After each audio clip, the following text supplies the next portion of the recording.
As a technology that is just over 10 years old, it can be argued that in the grand scheme of things, the body of research and innovation that has been developed around blockchain is in its infancy.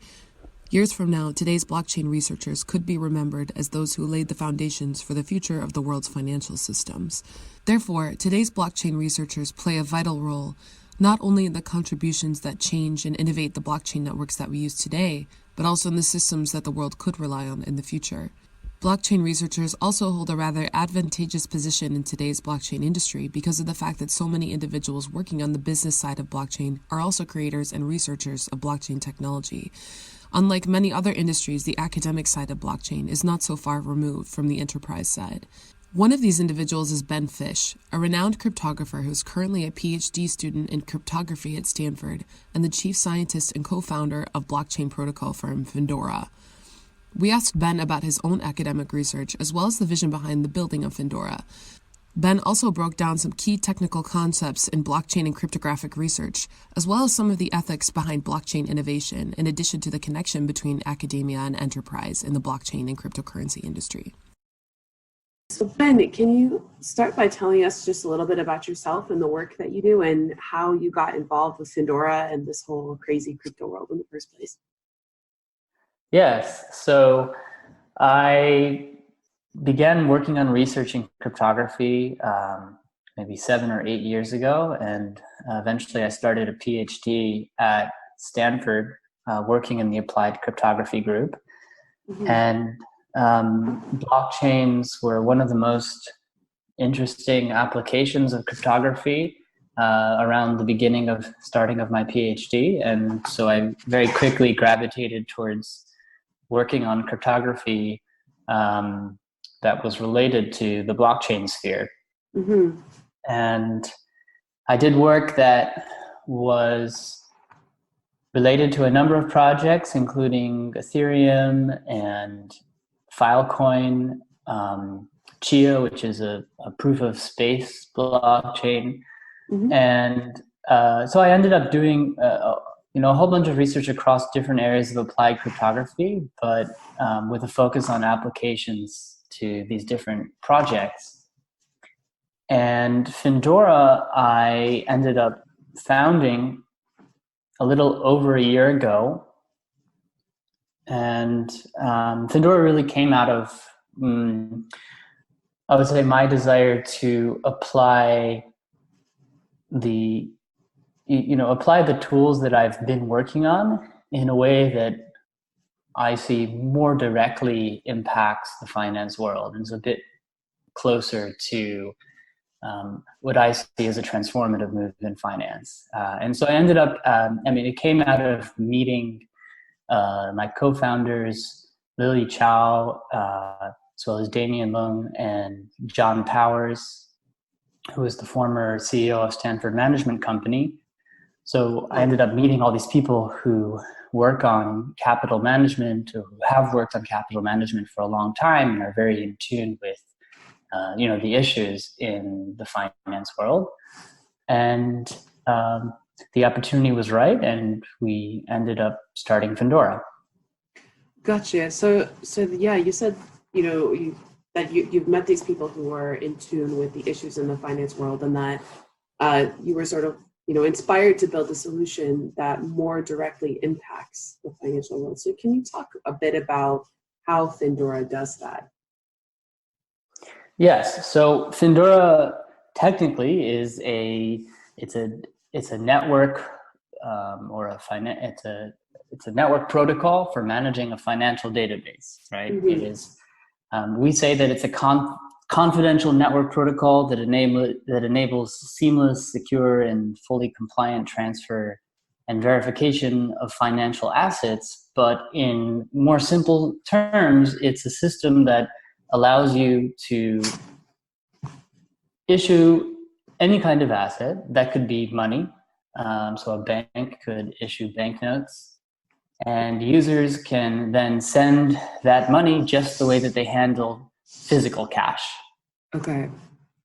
But this could be other kinds of assets like real estate or any kind of security. If a company issues stock, it can issue it in a digital form on our network protocol, right?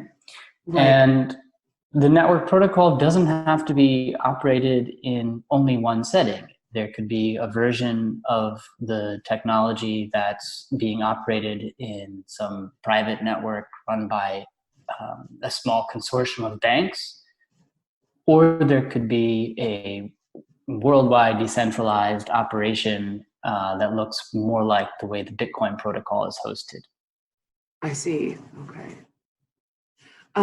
So what are the specific, I mean, you've explained what Findora does. Why does the world need something like this? So for a number of reasons.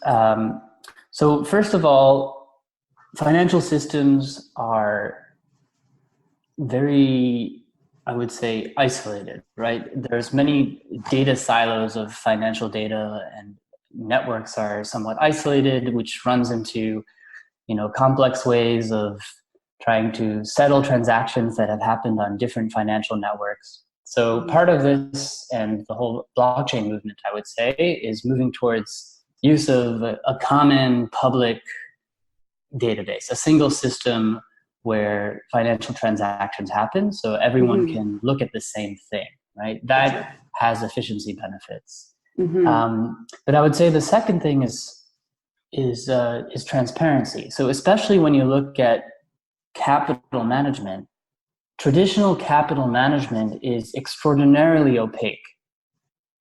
Right. When you put your money in an investment fund, or really when you use most platforms, you really don't know what's happening behind the scenes. And that's what leads to the potential for fraud.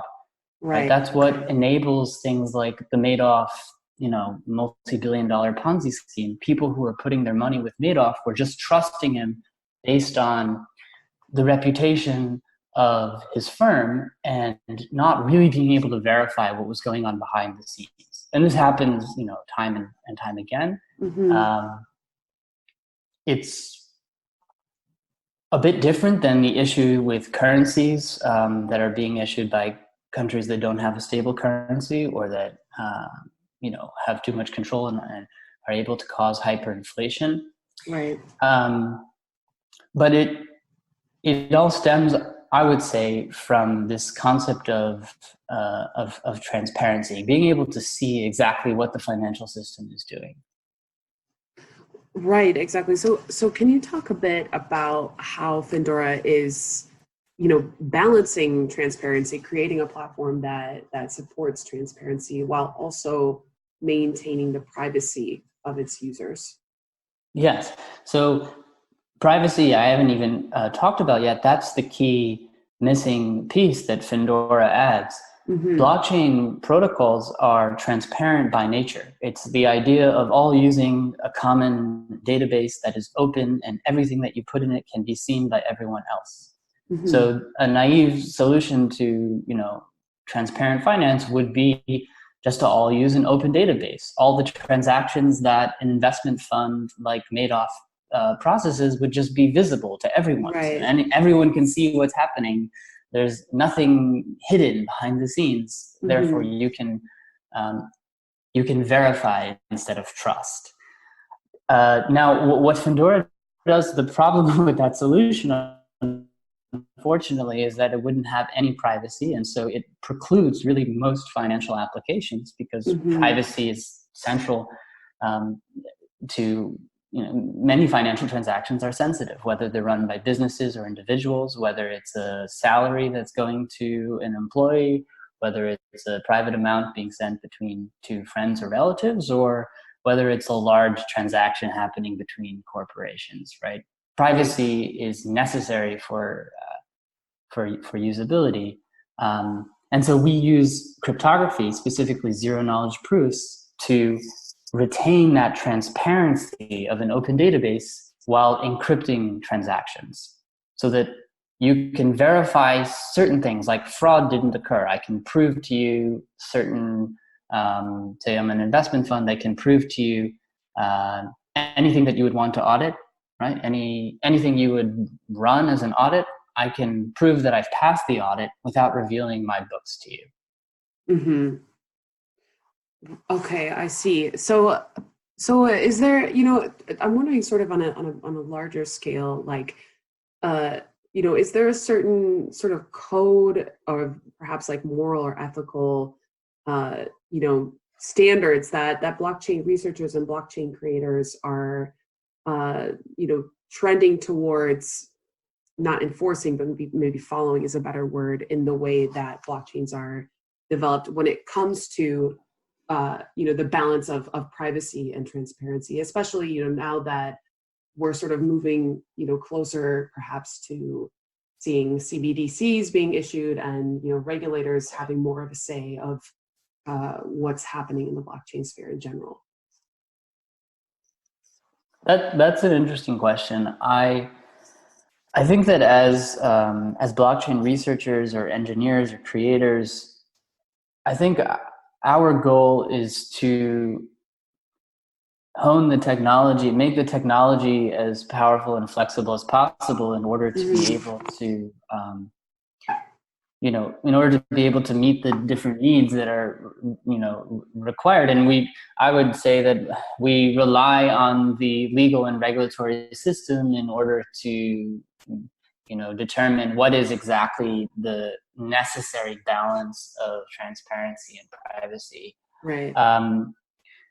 But I think that it is a difficult question, and I certainly know that I, as an engineer, would never want to build something that is being misused or create some invention that does more harm than good.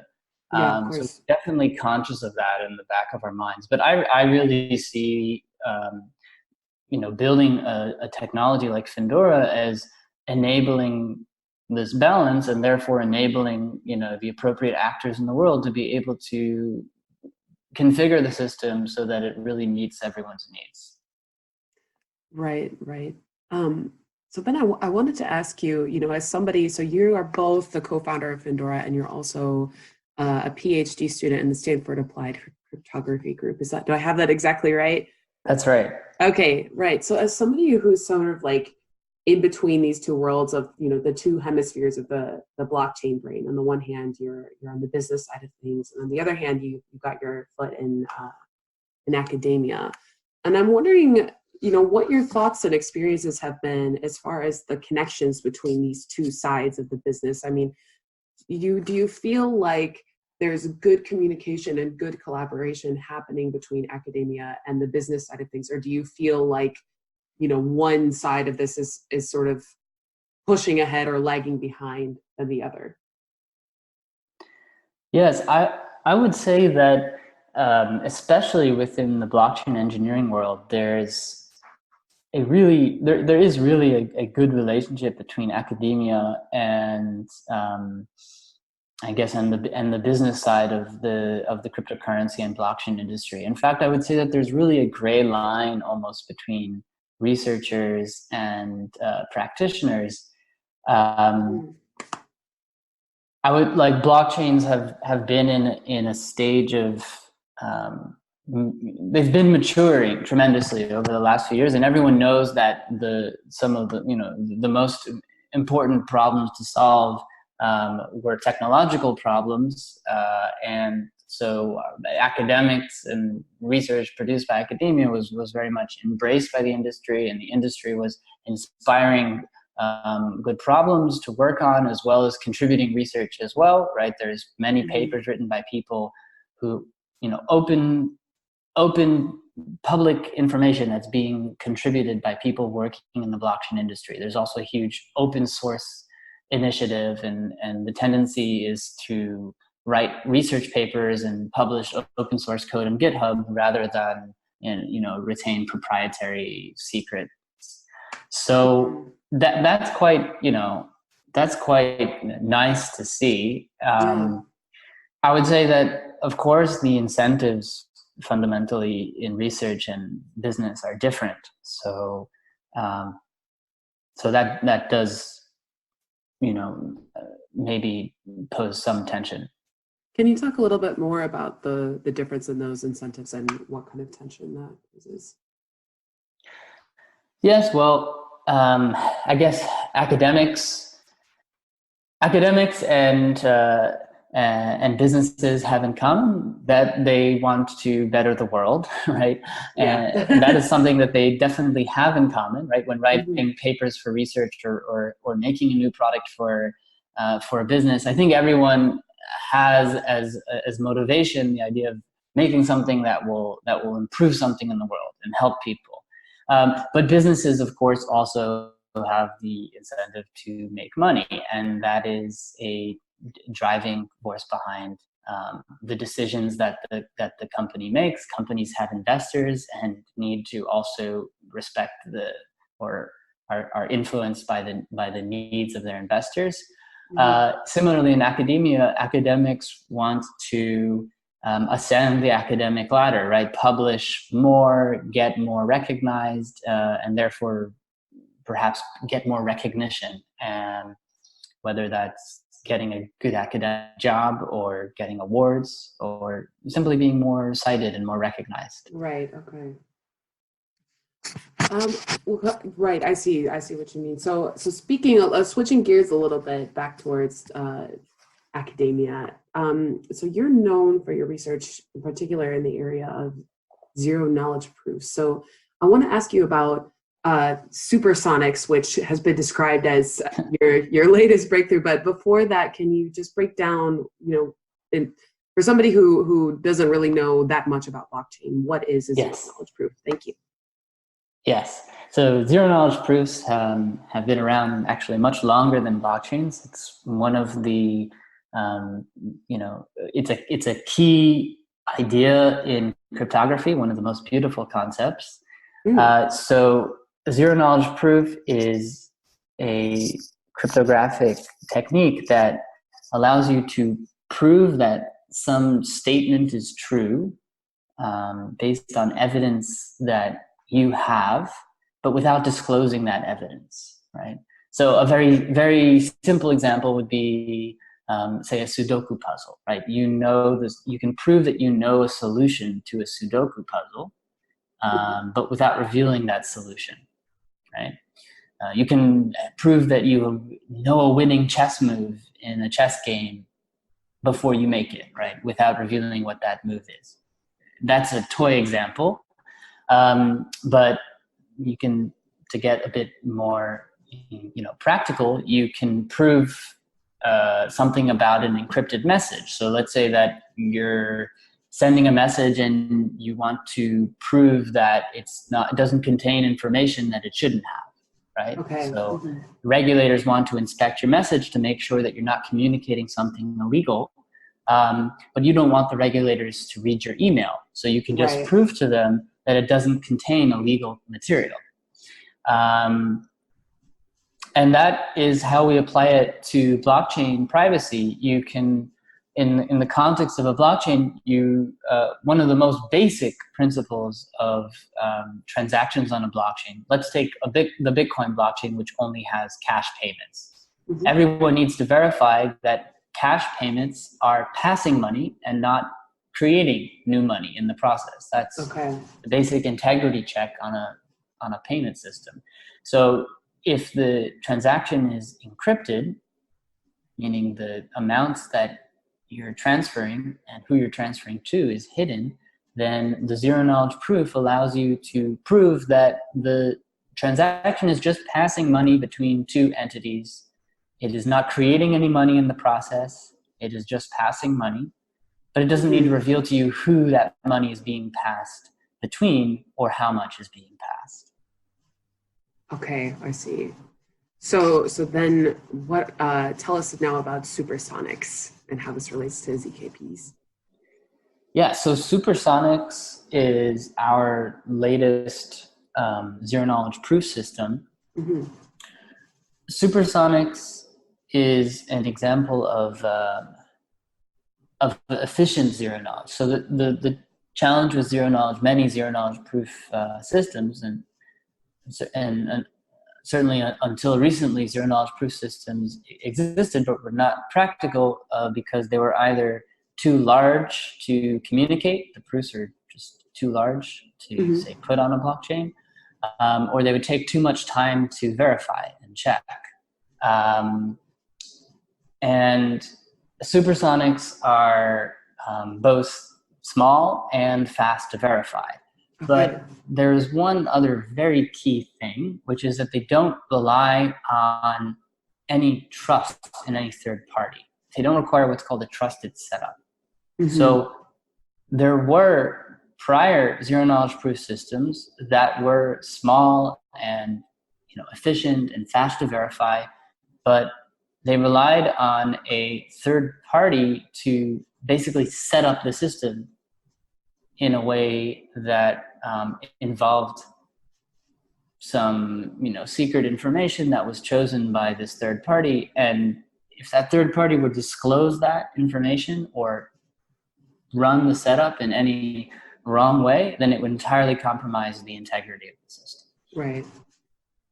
I see. Okay. So how are these Supersonics, has that been like implemented in Findora's protocol, or are there plans to implement it into any protocols? Protocols, or is it theoretical at this point? No. So we released the paper about a month ago, and we've already started implementing a prototype. And we're making optimizations as we go. So it's very much something that we can build and use right now. Yeah, so the paper describes the new idea, and the point of that was to illustrate the concept, prove that it's secure, prove that it achieves the efficiency properties that we need, but now we're in the phase of actually implementing it. Gotcha, fabulous. Ben, what are the things that you're most excited about at the moment, as in terms of your own research, or in terms of, other pieces of cryptography research that are out there in the world, or different protocols? What do you see in the blockchain sphere that's making you really excited? Oh, there's too much that's really exciting. So let me just try to focus. So, sure. Yeah. So from a cryptographic, I guess, research or engineering perspective, the two things that I focus on are I focus on zero-knowledge proofs and authenticated databases. Those are the two, I would say, like if you were to summarize what is blockchain without consensus, if you just remove the consensus part and the decentralization part, the two key cryptography tools, also besides digital signatures, which is sort of standard, it's already used in the rest of the internet world. It's authenticated databases and then now zero knowledge proofs if you're interested in privacy. So Bitcoin is a very simple authenticated database, meaning that it's a way of building a immutable database so that even people who aren't storing the entire database can look at it again a bit later and verify that the information contained in it hasn't changed or is verifiable, right? And so if you were, in order to make a financial system that's open and transparent, the idea that everyone can look at it and verify it, not everyone is a database, right? Not everyone is able to actually run a server that stores the entire financial system. So you need users to be able to, query, just like when they go to visit a website, they need to be able to visit the financial database, whether they're receiving it from a node over a peer-to-peer network or visiting a server of their choice. They need to be able to verify that the information is correct and hasn't changed, right, according to some rules. And so that's authenticated databases.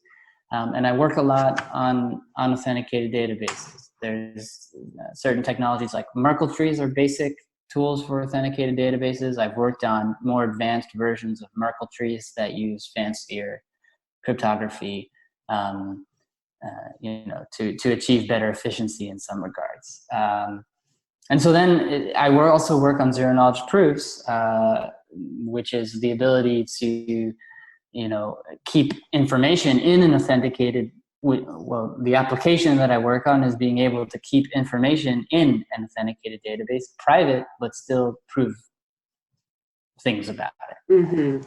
Okay.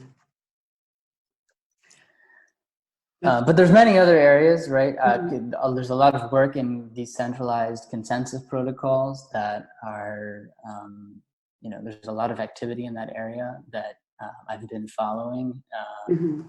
And I think it's fascinating. I think that there's been tremendous progress over the last few years inspired Yeah. by blockchains. So there's also work in other areas of cryptography, like multi-party computation, which I used to work on, and Mhm.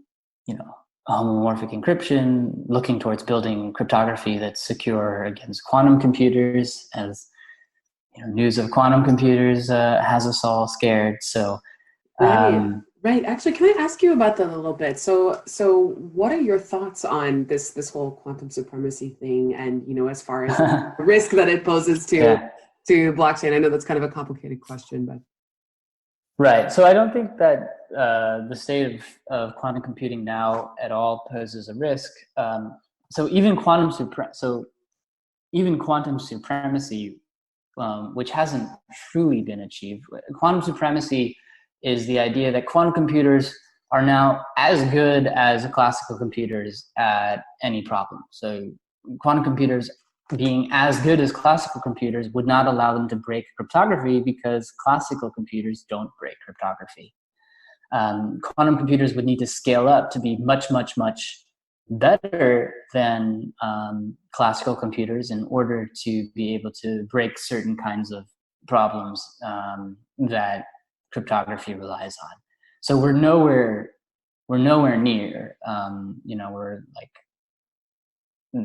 right now, quantum computers are processing small numbers of what's called qubits, and mhm. we need to go from something on the order of tens of qubits to thousands in order to be able to break cryptography. So we're Right. Okay. nowhere near that. Okay. So we've got a few more good years ahead, maybe at least. Yeah. Um, yeah. So Ben, it's been so wonderful to talk to you. It's so nice to talk to somebody who's, it seems that your passion for what you're doing is very, very apparent. I want to know what's next for you and for Findora. So, well, what's next for Findora is also, I guess, what's next for me, since Right. Findora is a big part of my life right now. But um, Mhm. Findora in 2020, the next thing for Findora is really getting towards adoption. We have a lot of partners that we've lined up in 2019, and I'm really excited in 2020 to start, um, you know, working with them to experiment on using Findora's technology to directly address their use cases, right? Right. There's a long road before we have a financial system that prevents a Madoff scandal from happening. That requires a level of adoption by many different players in an ecosystem. Before that can happen, like that's the real future vision. But it starts with getting people to use Findora to issue assets and realize the benefit on a smaller scale. Um, Mhm. or even just to use Findora. I mean, there's certain things that Findora can be used for immediately, like peer-to-peer loans, digital cash payments.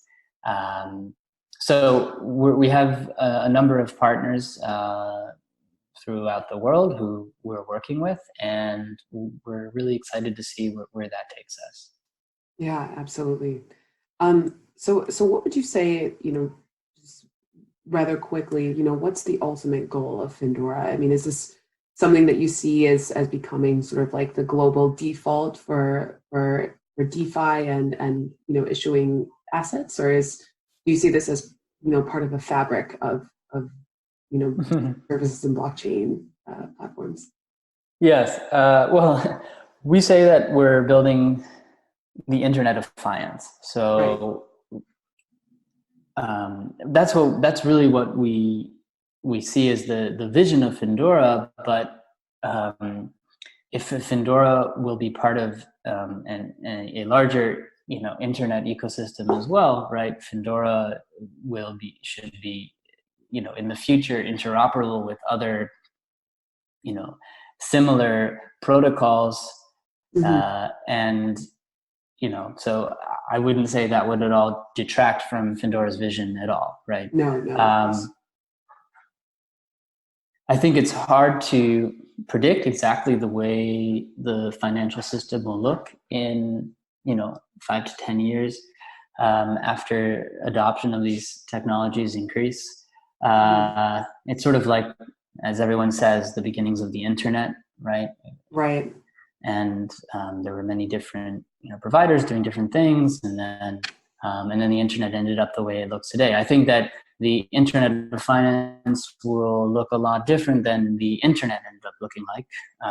Yes. But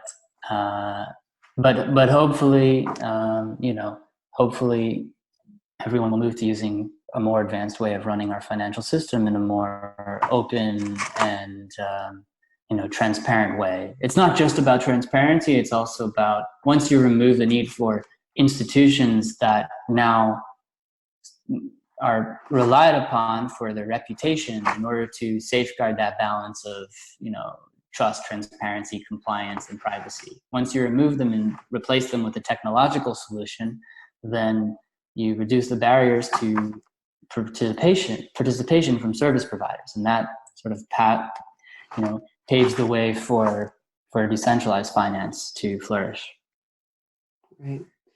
Ben, thank you so much for your time. Thank you. Thank you very much. It was a pleasure to be here with you.